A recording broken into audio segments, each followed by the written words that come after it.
Praise the Lord.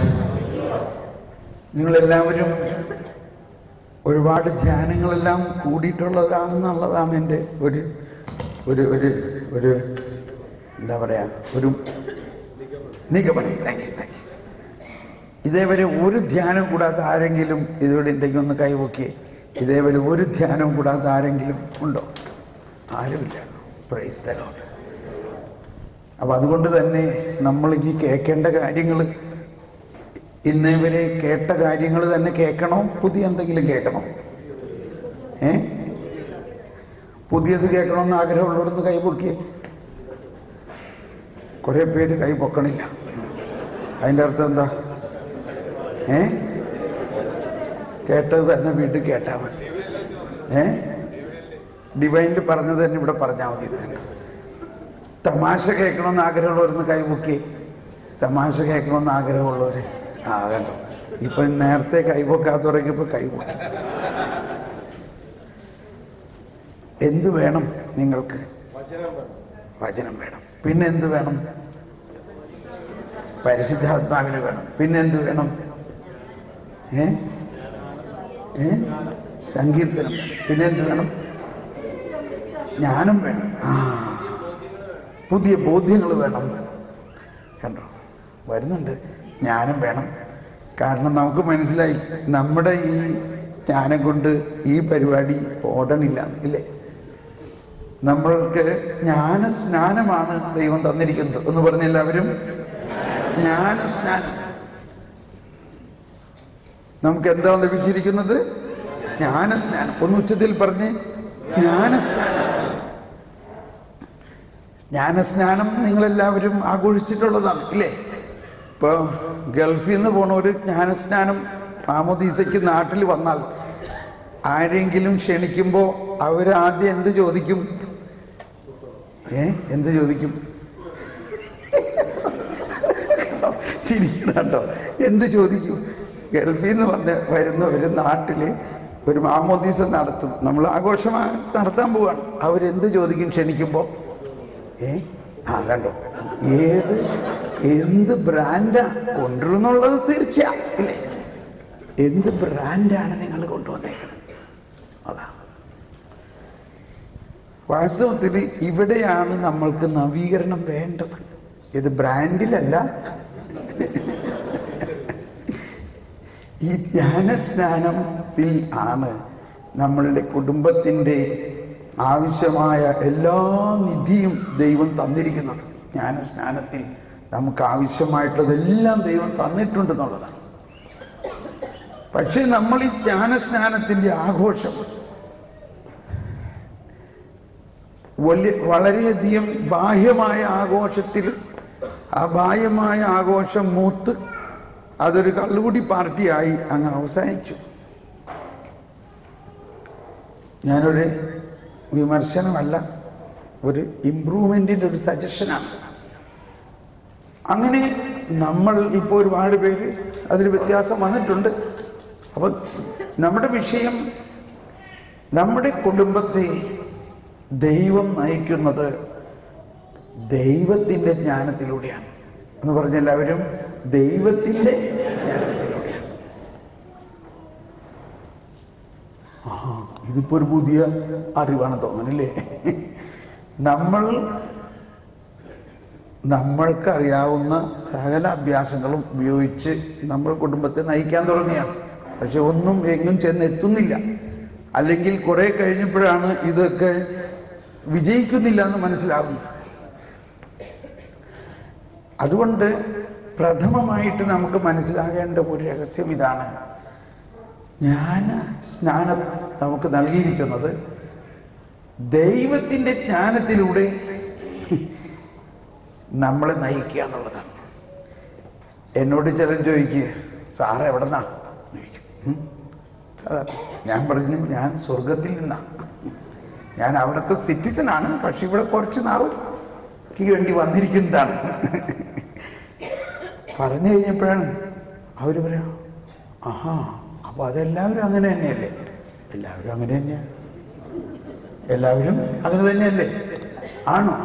എത്ര പേർക്ക് ആ പൂർണ്ണ ബോധ്യമുണ്ട് ഞങ്ങൾ സ്വർഗത്തിലെ സിറ്റിസൺസ് ആണ്. നമുക്ക് അവിടെ ഒരു പെർമനന്റ് റെസിഡൻസി ഉണ്ട്. നമ്മളിവിടെ കുറച്ച് നാളത്തേക്കുള്ള ഒരു ആരാണ്? തീർത്ഥാടകരാണ് നമ്മൾ. തീർത്ഥാടകർക്ക് പെർമനന്റ് വിസ ഉണ്ടോ? ഇല്ല. നമ്മൾ ആരാണ് ഇവിടെ? തീർത്ഥാടകരാണ്. എവിടെ? എമിറേറ്റ്സിൽ മാത്രമല്ല, ഈ ഭൂമിയിൽ തന്നെ നമ്മൾ ആരാണ്? തീർത്ഥാടകരാണ്. അപ്പൊ നമ്മുടെ പെർമനന്റ് റെസിഡൻസി എവിടെയാണ്? ഞാൻ ഈ ഭാഷ പറയുന്നതിന് കുഴപ്പമില്ലല്ലോ. നമ്മളുടെ ജീവിതം മുഴുവനും വിസയും റെസിഡൻസിയും ഇമിഗ്രേഷനും അല്ലേ?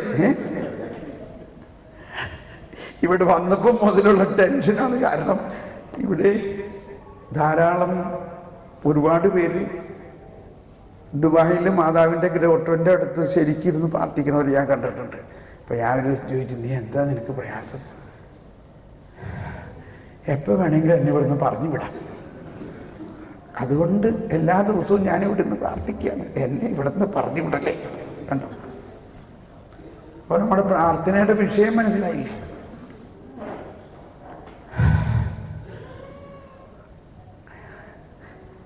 നമ്മുടെ പ്രാർത്ഥനയുടെ അധികം വിഷയങ്ങൾ ഈ രാജ്യത്ത് കുറച്ച് നാളും കൂടി ജീവിക്കുക, ഇവിടെ കുറച്ച് നാളും കൂടി നേടുക, ഇവിടെ കുറച്ച് കല്ലും കുമ്മായവും ഉണ്ടാക്കുക. എന്നാൽ മഹാനായ അലക്സാണ്ടർ ദ ഗ്രേറ്റ് ഇതേമാതിരി ലോകം മുഴുവനും പിടിച്ചടക്കി അവസാനം ഇയാൾക്ക് ഒരു ഭൂതോദയം വന്നത് മരിക്കണതിന് തൊട്ട് മുമ്പാണ്. അദ്ദേഹം എന്ത് പറഞ്ഞു?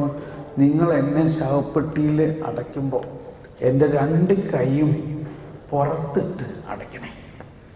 അതെന്താ തിരുമേനി? അല്ല, ലോകം മുഴുവൻ അറിയട്ടെ, ഈ എംപറർ അലക്സാണ്ടർ പിടിച്ചടക്കിയതൊന്നും ഇവിടുന്ന് കൊണ്ടുപോകുന്നില്ല. മനസ്സിലാവുന്നുണ്ടോ?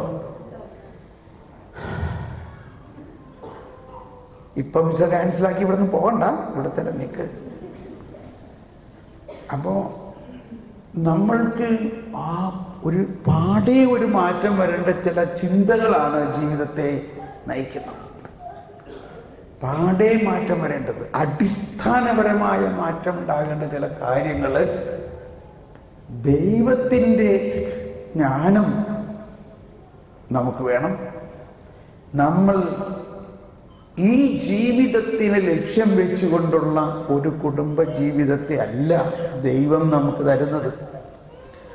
കൊരിന്ത്യൻകാർക്ക് എഴുതിയ ലേഖനത്തിൽ ഒന്ന് വായിച്ചാൽ നല്ലതാണ്. അവിടെ ഒരു ഫീമെയിൽ വോയിസ്.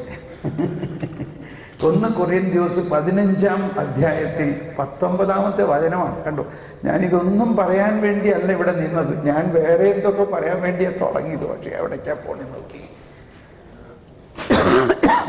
ഈ ജീവിതത്തിന് വേണ്ടി മാത്രം ക്രിസ്തുവിൽ പ്രത്യാശ വെച്ചിട്ടുള്ളവരാണെങ്കിൽ നമ്മൾ എല്ലാ മനുഷ്യരെക്കാളും നിർഭാഗ്യരാണ്. ഒന്നെല്ലാവരും ഒരു കരം ഉയർത്തി ഒന്ന് ഏറ്റു പറഞ്ഞ് ഒരു കരം ഇങ്ങനെ ഉയർത്തിപ്പിടിച്ചുകൊണ്ട് മുദ്രാവാക്യം വിളിക്കുന്ന മാതിരി പറയണം. ഇതാണ് നമ്മുടെ ധ്യാനത്തിൻ്റെ ഒരു ശൈലി. അത് നിങ്ങൾ വചനത്തിന് ഊന്നൽ കൊടുക്കാൻ വേണ്ടിയാണ്. എല്ലാവരും ഈ ജീവിതത്തിന് വേണ്ടി മാത്രം ക്രിസ്തുവിൽ പ്രത്യാശ വെച്ചിട്ടുള്ളവരാണെങ്കിൽ നമ്മളെല്ലാ മനുഷ്യരെയും നിർഭാഗ്യരാണ്. ഒന്നുകൂടി എല്ലാവരും യെസ്. ഈ ജീവിതത്തിന് വേണ്ടി മാത്രം ക്രിസ്തുവിൽ പ്രത്യാശ വെച്ചിട്ടുള്ളവരാണെങ്കിൽ നമ്മളെല്ലാ മനുഷ്യരെയും നിർഭാഗ്യരാണ്.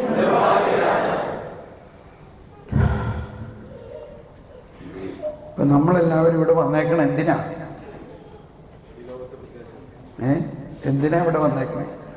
ഈ നാട്ടുകാരെ നന്നാക്കാനോ ഇവിടെ ദൈവരാജ്യം പടർത്താനോ ഒക്കെ വേണ്ടിയാണ് അല്ലേ? അറ്റ്ലീസ്റ്റ് അങ്ങനെയെങ്കിലും പറയിപ്പോ. അങ്ങനെ ഒരു കാര്യം കർത്താവ് നടത്തും. ബൈബിളിൽ കിടക്കുന്ന മറ്റൊരു ചിന്ത, കർത്താവ് അബ്രാഹത്തിനോട് പറഞ്ഞു, നീ നിന്റെ വീടും എല്ലാം വിട്ട് ഞാൻ പറയണ ഗൾഫിലേക്ക് വരിക. കണ്ടോ ഇല്ലേ? അങ്ങനെ ഒരു കുടിയേറ്റ സംസ്കാരമാണ് ബൈബിൾ. എന്ത് പറയുന്നു ഡോക്ടർ ലൂക്കോസ്? ഇല്ലേ? ബൈബിൾ ആദ്യം മുതൽ എങ്ങനെയാ? ഒരു കുടിയേറ്റമാണ്. അങ്ങനെ അങ്ങോട്ട് പോകുന്നു. എവിടേക്കാണെന്നൊരു പരിപാടിയില്ല. തീർച്ചയായിട്ടും കർത്താവ് ഒരു സ്ഥലത്ത് കൊണ്ടുവന്ന് എത്തിക്കും. അങ്ങനെയുള്ള ഒരു യാത്രയുടെ ഒരു ട്രാൻസിഷൻ സ്റ്റേജിലാണ് നിങ്ങളെല്ലാവരും. ഇവിടെ വന്നിട്ടുണ്ടെങ്കിലും ഇവിടെ അല്ല നമ്മളെ കുറിച്ചുള്ള സെറ്റിൽമെന്റ് എന്ന് എല്ലാവർക്കും അറിയാം, ഇല്ലേ? അറിയാലോ. ഞാനിതെല്ലാം പറയുന്നത് നമ്മുടെ മനസ്സും നമ്മുടെ ചിന്തകളും ദൈവത്തിൻ്റെ ചിന്തകൾ പോലെ ഉയർന്നതാകണം. അതുകൊണ്ടാണ് ഞാൻ പറഞ്ഞത് ഇത് പ്രാരംഭ ധ്യാനമല്ല. എല്ലാവരും ഒരുപാട് ധ്യാനങ്ങൾ കൂടിയിരിക്കുന്ന ഒരു പ്രതീതി കൊണ്ട് എനിക്ക് കുറച്ച് ആഴമായ കാര്യങ്ങൾ എൻ്റെ ഹൃദയത്തിൽ ഇങ്ങനെ ഉദിക്കുകയാണ്. ഇതാ വരുന്നു യേശയ്യ 55:8. യേശയ്യ 55:8 എന്താ പറയുന്നത്? യേശയ്യ കണ്ടോ, ബൈഹാർട്ട് നമുക്കൊക്കെ ഇല്ലേ? ഒന്ന് പറഞ്ഞ്, എൻ്റെ ചിന്തകൾ നിങ്ങളുടെ ചിന്തകൾ പോലെ അല്ല. വായിച്ചൊന്ന് യേശയ്യ 55. നിങ്ങൾ കുറിച്ചൊക്കെ എടുക്കുന്നുണ്ടല്ലോ. കർത്താവ് അരുളി ചെയ്യുന്നു, എൻ്റെ ചിന്തകൾ നിങ്ങളുടേതുപോലെ അല്ല, നിങ്ങളുടെ വഴികൾ എന്റേതുപോലെയും അല്ല. ഇത് പെട്ടെന്ന് നമ്മൾ ഷോക്ക് അടിക്കണ്ട. ഇതിന്റെ കോണ്ടെക്സ്റ്റ് മനസ്സിലാക്കണം. ഇത് പറയുന്നത് എന്ത് സാഹചര്യത്തിലാണെന്ന് മനസ്സിലാക്കണം. ഇത് നമ്മൾ ഉദ്ദേശിക്കുന്ന നമ്മുടെ വ്യക്തിപരമായ ഒരു കാര്യമല്ല ഇവിടെ പറയുന്നത് പ്രധാനമായിട്ടും. പക്ഷേ നമ്മുടെ വ്യക്തിപരമായിട്ടും ഈ ആശയത്തെ എടുക്കാം. ഇത് പറയുന്നത് യേശയ്യ 55. 55 മുൻപുള്ളത് 54. 54 മുമ്പുള്ളത് 53. എന്താ 53ന്റെ വിഷയം? എന്താ 53ന്റെ വിഷയം? കർത്താവിൻ്റെ ദാസൻ എങ്ങനെ മനുഷ്യവംശത്തിനു വേണ്ടി തൻ്റെ ജീവൻ ബലിയർപ്പിച്ച് മനുഷ്യവംശത്തെ നേടും എന്നുള്ളതാണ്. അത് മനുഷ്യന്റെ ചിന്തയ്ക്ക് അല്പം പോലും നിരൂപിക്കുക പോലും സാധിക്കാത്ത രീതിയിൽ കർത്താവിൻ്റെ ദാസൻ അതുപോലെ പീഡ അനുഭവിച്ച് അവനെ കണ്ടവർ അമ്പരന്ന് പോകുന്ന രീതിയിൽ അവന്റെ രക്തം ഒഴുക്കി അവനൊരു പുഴുവിനെ പോലെ ആകുന്ന രീതിയിൽ അതുപോലെ പീഡ അനുഭവിക്കുന്ന ഒരു ചിന്തയിലൂടെ മനുഷ്യനെ രക്ഷിക്കുമെന്നുള്ളതാണ്. അപ്പോൾ അത് കഴിഞ്ഞു. 52, 53 കഴിഞ്ഞു, 54 കഴിഞ്ഞു. 55 പറയുകയാണ്, എന്നാൽ ഈ രക്ഷയുടെ അനുഭവം നമുക്ക് നൽകുന്നത് എങ്ങനെയാണ്? മഞ്ഞും മഴയും ആകാശത്തിൽ നിന്ന് ഭൂമിയിലേക്ക് വന്ന് ഭൂമിയെ നനച്ച് മരുഭൂമി ഒരു ഏതേൻ തോട്ടം പോലെ ആവുന്ന പോലെ വിതക്കാരന് വിതയ്ക്കാൻ വിത്തും ഭക്ഷിക്കാൻ ധാന്യവും നൽകുന്നു. എന്നിട്ട് അടുത്ത് പറയുകയാണ്,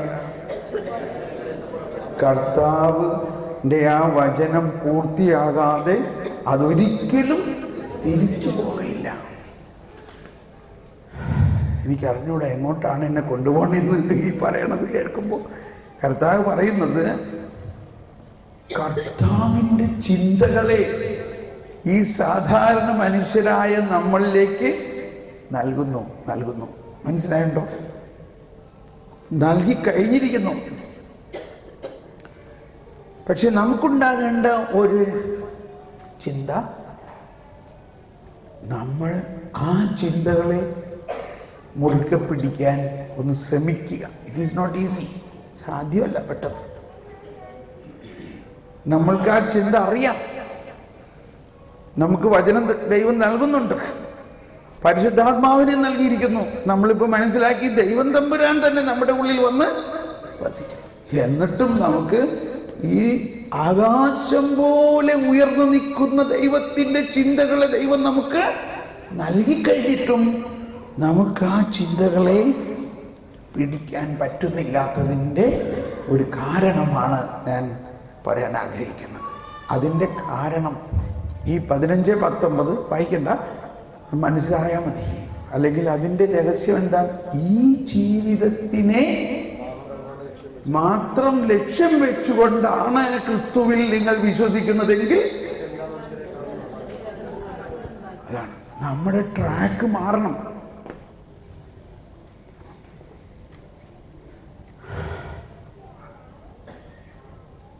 അപ്പോൾ ഇതെല്ലാം നമുക്ക് കിട്ടിയിട്ടുണ്ട്. ജ്ഞാനസ്നാനത്തിലൂടെ തിരുത്തൊഴുകിയ ദൈവം നമ്മളിൽ വസിക്കുന്നു. നമ്മളൊരു പുതിയ സൃഷ്ടിയാണ്. സ്വർഗം നമ്മളിൽ തുറക്കപ്പെട്ടിരിക്കുന്നു. പക്ഷെ എങ്കിലും എന്തോ ഭയങ്കര ഒരു വരൾച്ചയാണ് നമ്മളുടെ. ഒരു പൂർണ്ണത നമുക്ക് ലഭിക്കുന്നില്ല. അതിലുണ്ടാകേണ്ട ഒരു എളുപ്പ കാര്യമാണ് ഞാനീ പറഞ്ഞത്. വളർന്നവരാണ്, അതുകൊണ്ട് ഞാൻ പറയണത്. നമുക്ക് 3 ദിവസമുള്ളൂ. അതുകൊണ്ട് ഇപ്പോൾ തന്നെ നമുക്കുണ്ടാകേണ്ട ഒരു പ്രഥമമായ കാര്യം നമ്മുടെ ചിന്ത. നമ്മൾ എന്തിനാണ് ധ്യാനങ്ങൾ കൂടുന്നത്? എന്തിനാണ് പള്ളിയിൽ പോകുന്നത്? എന്തിനാണ് പ്രാർത്ഥിക്കുന്നത്? പ്രധാനമായിട്ട് എന്ത് ചിന്തയിലാണ് നമ്മൾ ഇതൊക്കെ ചെയ്യണേ?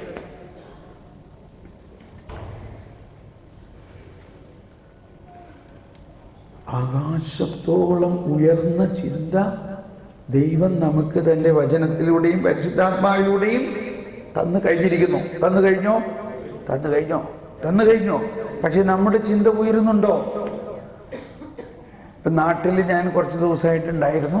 അപ്പോൾ ഞാൻ എവിടെയെങ്കിലും പോകുമ്പോൾ ഒരു വീട്ടിൽ ചെല്ലുകയാണെങ്കിൽ അവിടുത്തെ സംസാര വിഷയങ്ങൾ ഇതാണ്. അപ്പം നമ്മുടെ നാടും ഇതൊക്കെ നമ്മുടെ നാട് തന്നെയാണ്. സംസാരം ഇതുള്ളത് അവിടെ സ്ഥലത്തിന് ഇത്ര വില ഇട്ടിട്ടു, അതിപ്പം മേടിക്കുകയാണെങ്കിൽ ഒരു 2 വർഷം കഴിയുമ്പോൾ ഇത്ര ലക്ഷം കൂടുതൽ കിട്ടും. ആ ഫ്ലാറ്റ് ഇപ്പം ഇൻവെസ്റ്റ് ചെയ്യുകയാണെങ്കിൽ അവിടെ ഇത്ര ഇൻവെസ്റ്റ് ചെയ്യുകയാണെങ്കിൽ ഇത്ര കഴിയുമ്പോൾ അത് ഡബിളാകും. ഇത്ര സ്വർണം ഇങ്ങനെ മേടിക്കുകയാണെങ്കിൽ അത് ഇത്ര കഴിയുമ്പോൾ ഇങ്ങനെ ഡബിളാകും.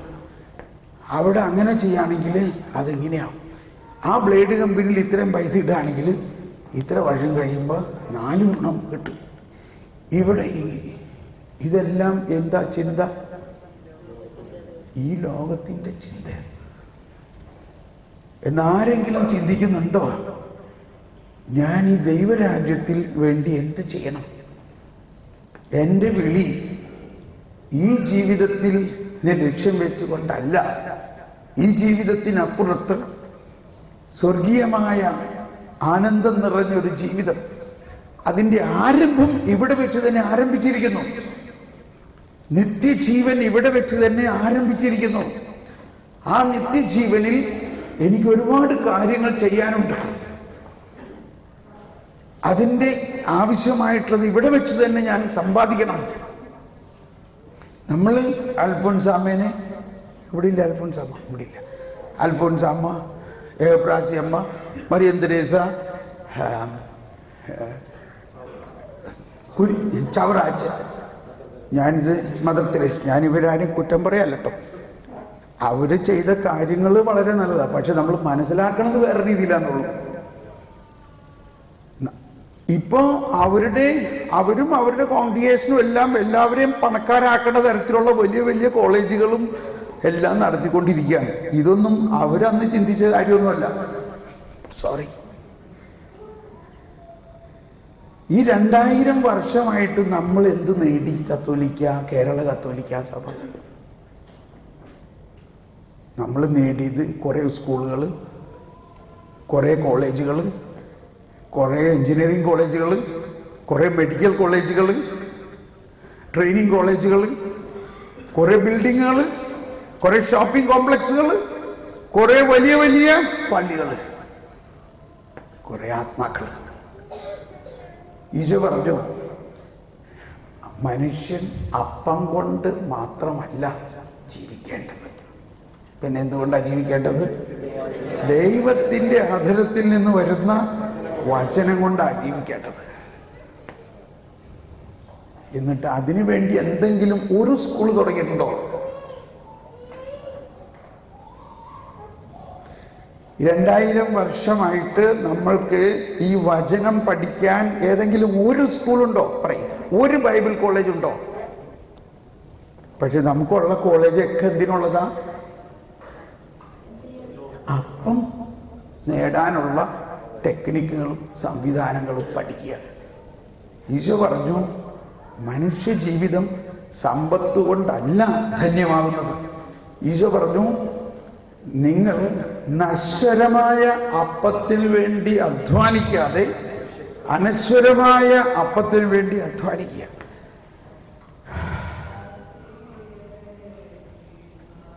ഞാനിത് ആരെയും കുറ്റം പറയാൻ വേണ്ടി പറയണതല്ല, ഒരു അഴിച്ചുപണി ആവശ്യമാണ് എന്നുള്ളത് പറയാൻ വേണ്ടി. ഒരു അഴിച്ചുപണി. 25 വർഷം മുമ്പ് എൻ്റെ ഉള്ളിൽ ഈ ചിന്തകളെല്ലാം വന്നു. ഞാൻ അന്ന് എൻ്റെ ജോലിയെ ഉപേക്ഷിക്കാൻ കർത്താവ് പറഞ്ഞു. എന്നോട് പറഞ്ഞു, നീ എങ്ങനെ ജീവിക്കും? എനിക്കൊരു കുടുംബം, എൻ്റെ ഭാര്യ ജോലി ചെയ്യുന്നില്ല, മക്കളുമായിട്ട് എങ്ങനെ ജീവിക്കും? ഈ ആകാശത്തിലെ പക്ഷികളെ നോക്കുവിൻ, നീ അവയേക്കാൾ ശ്രേഷ്ഠനാണോ? ഞാൻ പറഞ്ഞു, തീർച്ചയായിട്ടും. ഞാനിപ്പോഴും ഓർക്കുന്നുണ്ടത്.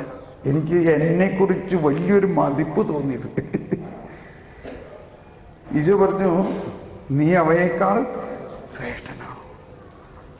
ശ്രേഷ്ഠനാണ് എങ്കിൽ ആകാശത്തിലെ പക്ഷികളെ ഞാൻ തീറ്റിപ്പോറ്റുന്നതിനേക്കാൾ മുൻപ് നിന്നെ ഞാൻ തീറ്റിപ്പോറ്റും.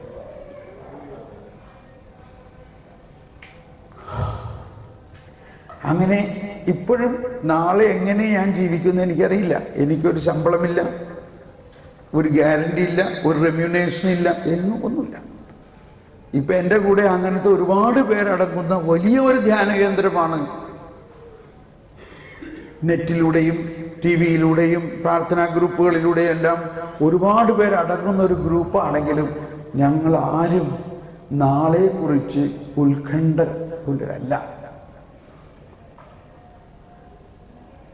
ഞങ്ങളുടെ കയ്യിൽ ഒരു സമ്പാദ്യവുമില്ല. എങ്കിലും നാളത്തെ കാര്യം കർത്താവ് കൃത്യമായിട്ട് നടത്തുന്നത് ഞങ്ങൾ ഓരോ ദിവസവും കണ്ടുകൊണ്ടിരിക്കുകയാണ്. ഞാനിതെല്ലാം പറയണത് എന്തിനാണെന്ന് എനിക്കറിഞ്ഞു കേട്ടോ. പരിശുദ്ധാത്മാവിനോട് തന്നെ നിങ്ങൾ ചോദിക്കും, ഇയാൾ എന്തിനാ ഇതൊക്കെ വന്നത് പറയാനാണോ? ഞങ്ങൾ വല്ല തമാശയൊക്കെ കേട്ട് ഈ 3 ദിവസം ഒരു സന്തോഷമായിട്ട് ഹോളിഡേ ആഘോഷിക്കാനാണ് വന്നത് ആണോ? അല്ല. നമ്മളുടെ ജീവിതത്തിൻ്റെ, ഞാൻ എൻ്റെ ജീവിതത്തിലുണ്ടായ അനുഭവത്തിൻ്റെ വെളിച്ചത്തിലാണ് ഇതെല്ലാം പറയണത്. ഞാനൊരു തിയറി അല്ല പറയണത്. ഞാനൊരു അപ്പനാണ്, ഒരു അപ്പാപ്പനാണ്. മനസ്സിലായോ? എൻ്റെ 2 മക്കളും നല്ല രീതിയിൽ വളർന്നു പഠിച്ചു, അവർക്ക് കല്യാണം കഴിഞ്ഞ് അവർക്ക് കുട്ടികളായി. അങ്ങനെയുള്ള ആ ജീവിതത്തിൻ്റെ എല്ലാവിധ യാഥാർത്ഥ്യങ്ങളെയും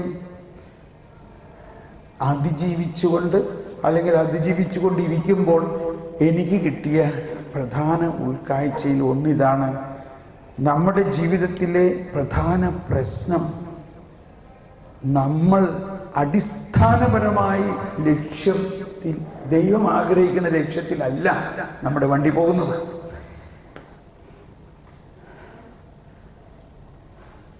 ദൈവത്തിൻ്റെ ജ്ഞാനം നമുക്കിത് വെളിപ്പെടുത്തി തന്നു കഴിയുമ്പോൾ പിന്നെ നമ്മൾക്ക് വളരെ കൃത്യമാവും. നമ്മുടെ ചിന്ത ഒന്ന് മാറ്റിയാൽ മതി. ഇപ്പം നമ്മളൊരു ഫോൺ ചെയ്യുകയാണെങ്കിൽ, ഇപ്പോൾ ഒരു സഹോദരി മാർക്കറ്റിൽ പോയി വന്നപ്പോൾ നല്ല മീൻ അവിടെ കണ്ട്, ഉടനെ അവർ വന്നിട്ട് പരിചയമുള്ള എല്ലാവരോടും വിളിച്ച് പറയില്ലേ, ഇന്ന മാർക്കറ്റിൽ നല്ല മീൻ ഇട്ടിട്ടുണ്ട്. ഇങ്ങനെയുള്ള കാര്യങ്ങൾ പറയുക, കേൾക്കുക, അന്വേഷിക്കുക. എവിടെയാണ് ചീപ്പ്, എവിടെയാണ് ഇത്തിരി ഡിസ്കൗണ്ട്, എവിടെയാണ് സെയില്, എവിടെയാണ്. നമ്മുടെ ജീവിതം അങ്ങനെ അങ്ങ് ആയിപ്പോയി. നമ്മുടെ ജീവിതം അങ്ങനെ അങ്ങോട്ട് ആയിപ്പോയി. ഇതിനാണോ ദൈവം നമ്മളെ ഇത്രയും സൃഷ്ടിച്ചത്? ഇനി നമ്മൾ വേറൊരു വിഷയം, ഇതിൻ്റെ അടുത്ത ചിന്തയിലേക്ക് കയറുകയാണ്. ദൈവം നമ്മളെ എന്തിനു സൃഷ്ടിച്ചു? പിന്നെ നമ്മൾ കുറെ കേട്ടു, ദൈവം നമ്മളെ എന്തിനു സൃഷ്ടിച്ചു. ഒരുപാട് ചോദ്യോത്തരം പറയാൻ സമയമില്ല, ഞാൻ തന്നെ വേണമെങ്കിൽ ഉത്തരം പറയാതിരിക്കില്ലേ. എന്നാലും ഒന്ന് പരിശ്രമിക്കുക. ദൈവം നമ്മളെ എന്തിനു സൃഷ്ടിച്ചു? ഇത് ചോദിക്കുന്നതിൻ്റെയൊക്കെ ഉദ്ദേശം നമ്മുടെ ചിന്തിക്കാൻ വേണ്ടിയാണ്. ഒന്ന് ചിന്തിച്ച്, ദൈവം എന്നെ എന്തിനു സൃഷ്ടിച്ചു?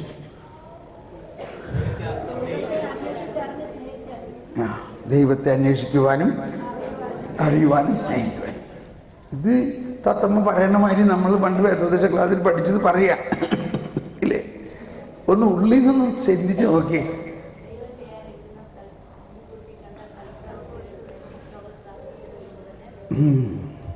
എനിവേ, ഇതെല്ലാത്തിനെയും സാംശീകരിച്ച് വേറൊരു വാക്കിൽ ഞാൻ പറയാം. കേട്ടോ, എല്ലാവരും ഒന്ന് കൈവീശി കാണിച്ച് പ്രൈസ് ദ ലോർഡ്. സിമ്പിളായിട്ട്, ദൈവം എന്നെ ദൈവത്തിന് വേണ്ടി സൃഷ്ടിച്ചു. ഇതിലെന്തെങ്കിലും എതിരഭിപ്രായം ഉണ്ടോ? ഉണ്ടോ? ഒന്നെന്നാ എല്ലാവരും ഒന്ന് കരം ഉയർത്തി എന്ന് പറഞ്ഞ്, ദൈവം എന്നെ ദൈവത്തിന് വേണ്ടി സൃഷ്ടിച്ചു. ഇതിപ്പോ ഞാൻ പറഞ്ഞതുകൊണ്ടല്ല, നിങ്ങളുടെ ഹൃദയത്തിൽ നിന്ന് പൂർണ്ണമായിട്ടൊന്ന് ഉൾക്കൊണ്ടുകൊണ്ട് എല്ലാവരും ഒന്ന് ഉച്ചത്തിൽ നിങ്ങളുടെ സ്വന്തം അഭിപ്രായമായിട്ടൊന്ന് പറഞ്ഞേ,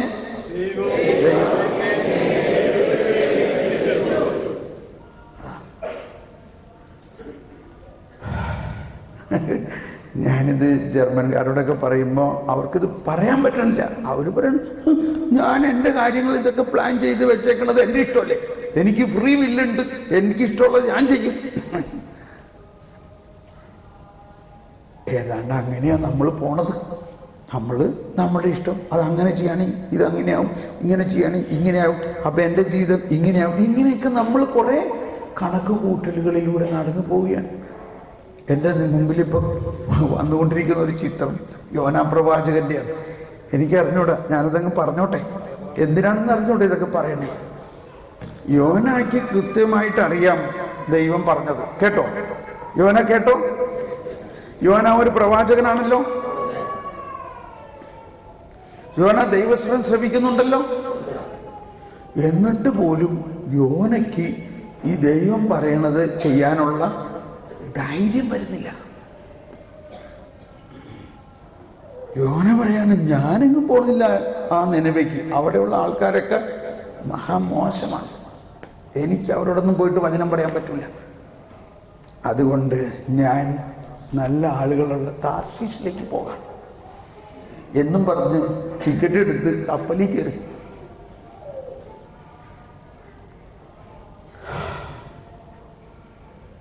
കപ്പലിൽ കയറി കഴിഞ്ഞ വഴി ആൾ വിചാരിച്ചിട്ടുണ്ടാവും ഇതായിരിക്കും ദൈവഹിതം, വിസ കിട്ടി, കപ്പൽ വിട്ടു. പക്ഷേ കപ്പൽ വിട്ട് കുറച്ച് കഴിഞ്ഞ വഴി എന്താണ് വചനം പറയുന്നത്? കർത്താവ് കടലിലേക്ക് ഒരു കൊടുങ്കാറ്റയച്ചു. ഇതൊന്നും കർത്താവിൻ്റെ സ്വഭാവമൊന്നുമല്ല.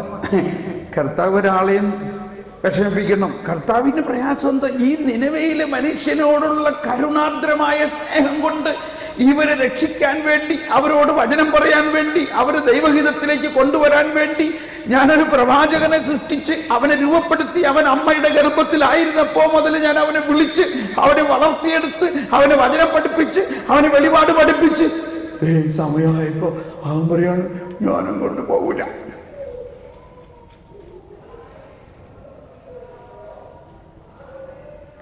അങ്ങനെ കടലിൽ ശാപം, കപ്പല് മറിയണു, അല്ലെങ്കിൽ കപ്പൽ തിരമാലകളിൽ പെട്ടു, കപ്പൽ മുന്നോട്ട് പോകുന്നില്ല,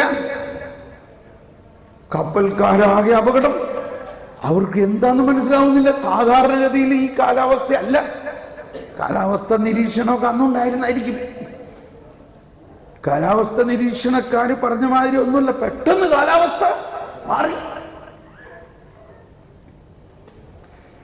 കപ്പലിലുള്ളവരെല്ലാവരും പ്രശ്നത്തിൽ. കപ്പലിലുള്ളവരെല്ലാവരും പ്രശ്നത്തിൽ. കപ്പലിലുള്ള ചരക്ക് മുഴുവനും വലിച്ചെറിഞ്ഞു. എന്താ ഇതിന്റെ എല്ലാം കാരണം? ഒരാള് ദൈവഹിതം അനുസരിക്കാതെ, അത് കേട്ടിട്ടും അത് പൂർത്തിയാകാതെ മറ്റൊരു ഡയറക്ഷനിൽ പോകുന്നത് കൊണ്ടുള്ള ഒരവസ്ഥയാണ്. ഇതൊക്കെ ദൈവത്തിന് തന്നെ പരിഹരിക്കാണ്ടോ? അത് വേറൊരവസ്ഥ.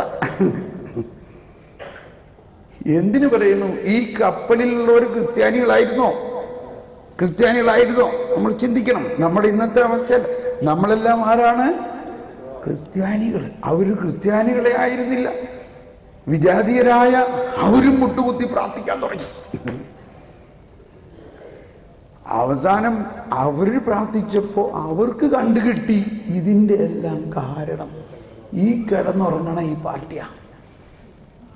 അവര് ചെന്ന് അവരെ വിളിച്ചെഴുന്നേപ്പിച്ച്, നീ എന്തെങ്കിലും കിടന്ന് ഉറങ്ങണേ, നീ എണീറ്റ് നിന്റെ ദൈവത്തോട് പ്രാർത്ഥിക്കുക. എനിക്ക് പ്രാർത്ഥിക്കാണ്ട് തന്നെ കാര്യം അറിയാം.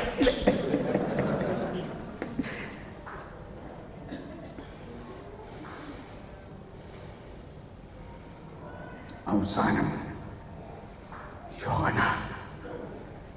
യോനയുടെ ഉള്ളിൽ ഒരു വെളിവ് കിട്ടുകയാണ്. ഒരു വെളിവ്. ഇതാണ് ജ്ഞാനം. ഒരു ധൈര്യം കിട്ടുകയാണ്. ദൈവം പറഞ്ഞ വഴിക്ക് പോകാം. അതോടുകൂടി യോനയുടെ ഉള്ളിലങ്ങ് ഭയങ്കര, എനിക്ക് ആ പോയിന്റാണ് എനിക്ക് ഭയങ്കര ഇഷ്ടം. അവിടുത്തെ പോസിറ്റീവ് പോയിന്റ് ഇതാണ്. ആ അവസ്ഥയിൽ യോന പറയുകയാണ്, വായു, നിങ്ങളെല്ലാവരും എൻ്റെ കൂടെ വാ. എന്നിട്ട് യോന അവരെല്ലാവരെയും കൊണ്ട് ഈ കപ്പലൊക്കെ നിങ്ങൾക്കറിയാലോ, കപ്പലിൻ്റെ നേരെ മുകളിൽ ഡെക്കിലേക്ക് അങ്ങോട്ട് ചെന്നിട്ട് പറയാണ്, നിങ്ങൾ എന്നെ ഈ കടലിലേക്ക് വലിച്ചെറി. ഇവർ വിചാരിച്ചത് എന്ത്, ഇവൻ ഭ്രാന്ത? ഇല്ല, ഭ്രാന്തല്ല. ഇതാണ് എന്നെക്കുറിച്ചുള്ള ദൈവഹിതം. നിങ്ങൾ എന്നെ കടലിലേക്ക് വലിച്ചെറിഞ്ഞാൽ ഈ കടല് ശാന്തമാകും, പ്രശ്നങ്ങളെല്ലാം മാറും. ഇതെന്ത് മാത്തമാറ്റിക്സ് ആണ്? നമ്മൾ കുറെ കണക്ക് കൂട്ടലല്ലേ പോണത്. 1 1 2, 2 2 4, ഇന്നത് ചെയ്യുകയാണെങ്കിൽ ഇന്നത് കിട്ടും, ഇത് ചെയ്യുകയാണെങ്കിൽ ഇത് കിട്ടും. പക്ഷെ ഇവിടെ എന്ത് മാത്തമാറ്റിക്സ് ആണ് ഇവിടെ? നിങ്ങൾ എന്നെ കടലിലേക്ക് എറിഞ്ഞാൽ നിങ്ങളുടെ പ്രശ്നം തീരും.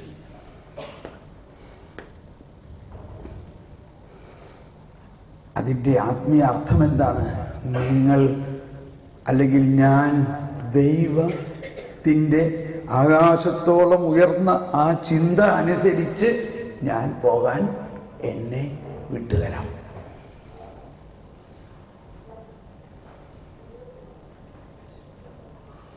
എന്നാലും എന്തൊരു ധൈര്യമാണ് ആ ചിന്ത വന്നപ്പോഴേ തന്നെ. കണ്ടോ, അതിൻ്റെ ഒരു സ്റ്റെപ്പ് എടുക്കുക. അതിൻ്റെ ഒരു സ്റ്റെപ്പ് യോന തീരുമാനിക്കുകയാണ്, കർത്താവേ, നിന്റെ ചിന്ത അനുസരിച്ച്, ആകാശം പോലെ ഉയർന്ന നിന്റെ ആ ചിന്ത അനുസരിച്ച് ഞാൻ ഉയരാൻ തയ്യാറാണ്. അതോടെ തന്നെ യോന കപ്പലിൻ്റെ താഴേന്ന് മുകളിലേക്ക് വന്നിട്ട് യോനായ്ക്കൊരു പ്രത്യേക ധൈര്യമാണ്. എന്നെ കടലിലേക്ക് എറിഞ്ഞോ? പ്രവാചകനും ദൈവം സംസാരിക്കുന്നവനുമായ യോനായ്ക്ക് തീർച്ചയായിട്ടും അറിയാം, കർത്താവ് ഒരു തിമിംഗലത്തിൻ്റെ രൂപത്തിൽ തൻ്റെ 2 കരങ്ങളും നീട്ടി അവിടെ നിൽക്കുകയാണ്. മോനെ യോനായെ, നീങ്ങ് ചാടിക്കോ, നീങ്ങ് ചാടിക്കോ, ഞാൻ നിന്നെ ഇപ്പോൾ എത്തുന്നിടത്ത് എത്തിച്ചോളാം. യോനായെ അവർ കടലിലേക്ക് വലിച്ചെറിഞ്ഞിട്ട് വെള്ളത്തിൽ പോലും മുട്ടാതെ യോനായെ കർത്താവ് ബൈ എയർ പിടിച്ചെടുത്തു, നേരെ അകത്തേക്ക് കൊണ്ടുപോയി ഒരു തിമിംഗലത്തിലൂടെ അക്കരെ കൊണ്ടുവന്ന് എത്തിച്ചു.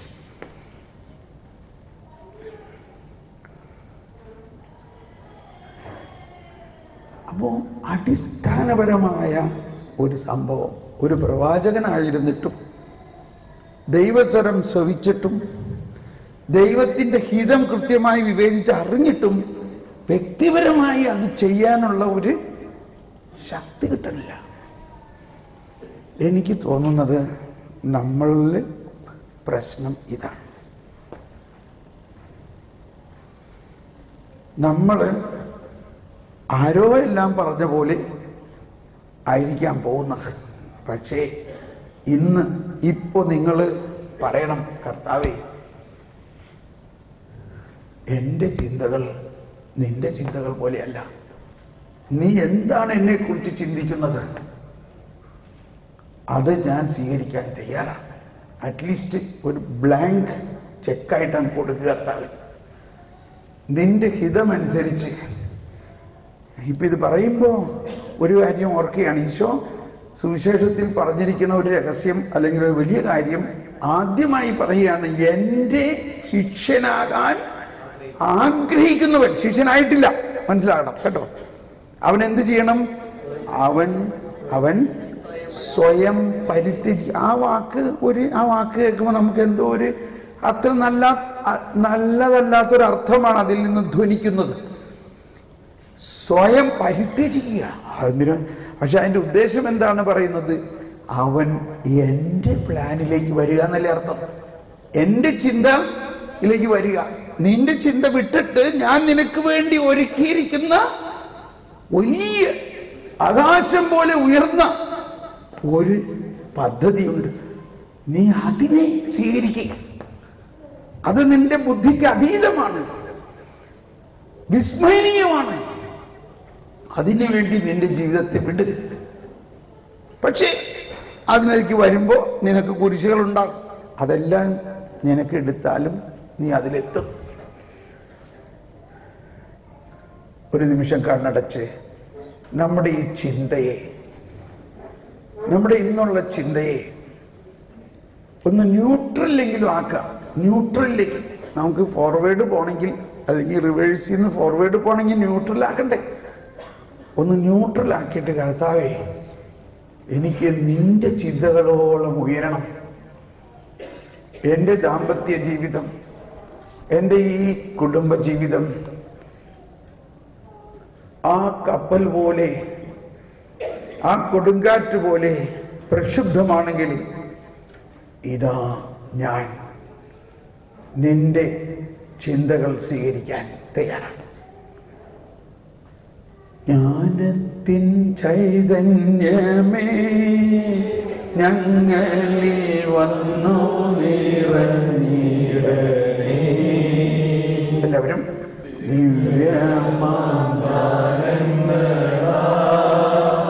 ഞങ്ങളെ നവ്യരായി മാറ്റണമേ. ഓക്കെ, ഇപ്പൊ നിങ്ങള് ദമ്പതിമാർ ഒരുമിച്ചല്ലേ ഇരിക്കണേ?